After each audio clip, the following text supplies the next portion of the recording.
Biden is thinking first and foremost about the upcoming midterm elections. Look, we say, quote, he keeps emphasizing the need to bring Griner home. However, this is so political. I mean, it's political from the standpoint of the virtue signaling from the Democrats. Their audience with this, yeah, please. I mean, this is a very strong statement out of Russia today, and it looks really bad for WNBA. The host calls out Lexi Brown and Cheryl Swoops by name as pure haters who've been acting jealous toward Caitlin Clark since before she even got into the league, and that's a heavy accusation to sling at two people with actual basketball resumes. Both Brown and Swoops have made real, substantive comments about the media coverage gap between Clark and other players, which is a legitimate basketball conversation, not automatically hating just because it's critical. Reducing a nuanced media attention critique to jealousy is a classic way to shut down the conversation instead of engaging with it. Doesn't mean their takes are beyond criticism, but hater isn't an argument, it's a dismissal. From one alleged hater, straight to the host's favorite convert of the week. Griner thing for the Democrats was a political ploy, and Biden was trying to make it look like I am doing everything I can to get her out. He offered up the Merchant of Death in a trade swap for Brittany Griner. Russia. The host declares Robin Lumberg has officially crossed over after he said, "Give Clark the keys or take a hike," then pivots into calling coach Stephanie White Bonehead White, who needs to get out of the way. That's a real nickname being lobbed at a NBA head coach based on lineup and rotation decisions, and coaching debates are absolutely fair game. But there's a difference between "I disagree with her rotation choices" and turning her name into a slur-adjacent nickname on repeat. Stephanie White has a long coaching resume, including a WNBA Coach of the Year award earlier in her career, so dismissing her as clueless because of one stretch of games is skipping over a lot of context. Speaking of context, let's get to the moment that's actually driving this whole video. On the meeting substance, and talking about the meeting between Cheryl Griner, Brittany Griner's wife, and Biden. National Security Advisor Jake Sullivan joined Biden at those meetings, the White House said. Goes on to talk about the fact that she is a two-time Olympic gold medalist and plays for the Phoenix Mercury. The U.S. and Russia has been discussing a potential prisoner swap, but those talks have yet to bear fruit. Yeah, nothing has come out of it. Nothing has come out of it at all. Efforts to... Here's the soundbite the title's built on. Courtney Williams saying flat out she's cold for real about Caitlin Clark after initially hyping up her own teammate Olivia Miles. That shift, starting with "Olivia's the rawest rookie I've ever seen," and then course-correcting to "Wait, Caitlin Clark is like that too," reads as genuinely unscripted, and that's exactly why it's resonating. Williams isn't the first player to publicly credit Clark's talent, but coming from someone who plays against her regularly and isn't shy about trash talk in general, the compliment carries real weight. It's a good moment. The question is what the host does with it next. This is so political. I mean, it's political from the standpoint of the virtue signaling from the Democrats. They're coming out trying to make it look like they're doing everything they can. The other thing is Russia has been very vocal about not making this public from the Biden administration, from people involved, and they continue to come out and make statements about it. And you can tell from this statement, Russia is irritated. The right side of history, the Clark side of history. That's the framing the host lands on, right after saying Stephanie White has no clue what she's doing and is in over her head. Turning a managed coach's game management decisions into a binary with Clark or against Clark loyalty test isn't really basketball analysis, it's fandom dressed up as one.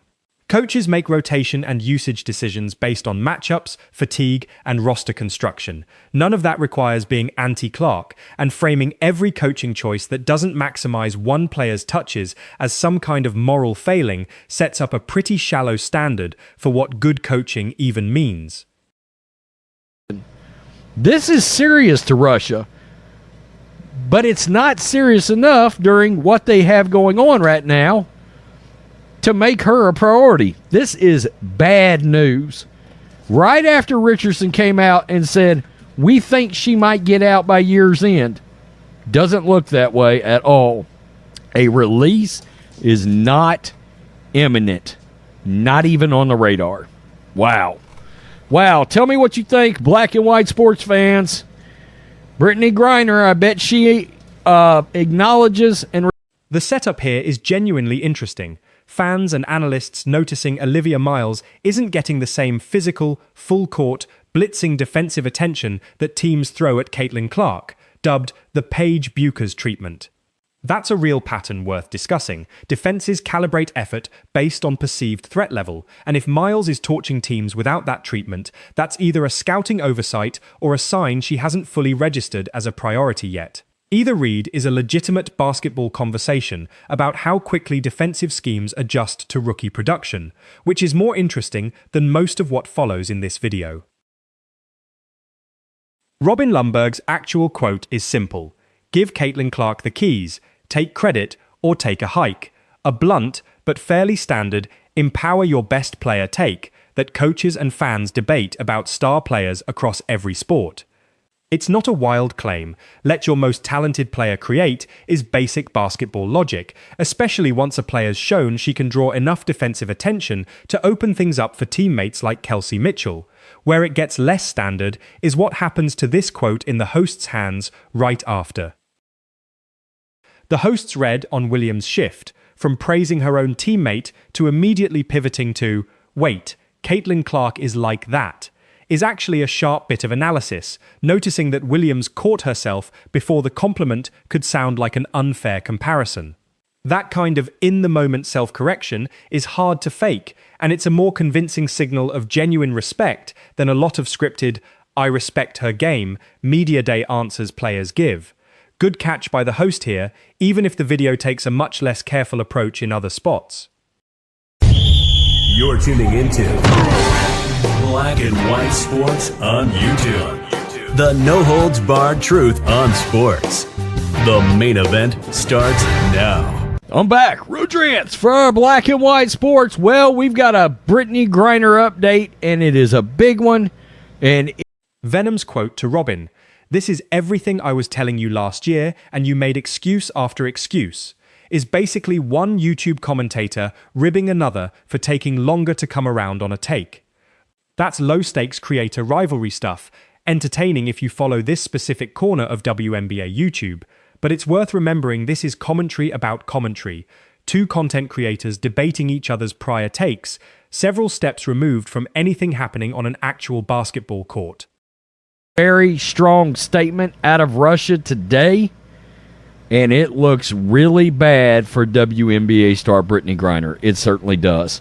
It doesn't look like she is coming home anytime soon. Wow, we just learned about the prison conditions over there and about how there's basically 2 showers a week. Oh, man, make you think twice about what you do before you go through customs in a foreign country like Russia. WNBA star Brittany Griner is not a main concern. Natalie Nakase, reportedly having Miles guarded with something like 25% of the Clark treatment, and Miles struggling in the fourth quarter against Washington, is a genuinely useful data point for the earlier defense conversation. It suggests that when teams do ramp up defensive pressure on Miles, even partially, it disrupts her rhythm. That's a small sample, 1 game, so it's worth being careful about overreading it, but it's the kind of in-season adjustment worth tracking over the next several games to see if it becomes a league-wide blueprint. Griner thing for the Democrats was a political ploy, and Biden was trying to make it look like I am doing everything I can to get her out. He offered up the Merchant of Death in a trade swap for Brittany Griner. Russia. The 62 records as a rookie claim gets stated pretty matter-of-factly here, worth double-checking the exact figure and what counts as a record before repeating it anywhere official, since these viral stat claims about Clark's rookie year have circulated in a lot of different, sometimes inconsistent versions online. What's not really in dispute is that she drew historic defensive attention and media coverage as a rookie. The specific number is the part that needs a source check, not the general claim that her rookie season was statistically and culturally massive. On the meeting substance, and talking about the meeting between Cheryl Griner, Brittany Griner's wife, and Biden. National Security Advisor Jake Sullivan joined Biden at those meetings, the White House said. Goes on to talk about the fact that she is a two-time Olympic gold medalist and plays for the Phoenix Mercury. The U.S. and Russia has been discussing a potential prisoner swap, but those talks have yet to bear fruit. Yeah, nothing has come out of it. Nothing has come out of it at all. Efforts to... Before Clark ever comes up, Williams is talking about her own teammate. Olivia is the rawest rookie I've ever seen in my life, and I'm not even joking. That's a real, unprompted compliment for Miles, and it's worth remembering this clip exists independent of the Clark conversation. Williams clearly rates her own teammate highly too. It's a good reminder that this isn't a zero-sum, one rookie versus another situation. Williams seems genuinely impressed by both, which is a more interesting take than the "she picked a side" framing this video eventually goes with. This is so political. I mean, it's political from the standpoint of the virtue signaling from the Democrats. They're coming out trying to make it look like they're doing everything they can. The other thing is Russia has been very vocal about not making this public from the Biden administration, from people involved, and they continue to come out and make statements about it. And you can tell from this statement, Russia is irritated. Closing out, the host thanks Williams for showing love to Caitlin Clark and not being a hater, wishing more host NBA veterans were like her. That's a fine sentiment on its face, crediting a player for a genuine, unprompted compliment, but it's worth noticing the video spent the previous 8 minutes labeling anyone who's been critical of Clark's coverage as a hater, which flattens a much wider range of legitimate opinions in the league into one binary. Williams gave a good soundbite. That doesn't make everyone with a different read on the situation wrong. This is serious to Russia, but it's not serious enough during what they have going on right now to make her a priority. This is bad news. Right after Richardson came out and said, we think she might get out by year's end. Doesn't look that way at all. A release is not imminent. Not even on the radar. Wow. Wow. Tell me what you think, black and white sports fans. Brittany Griner, I bet she acknowledges and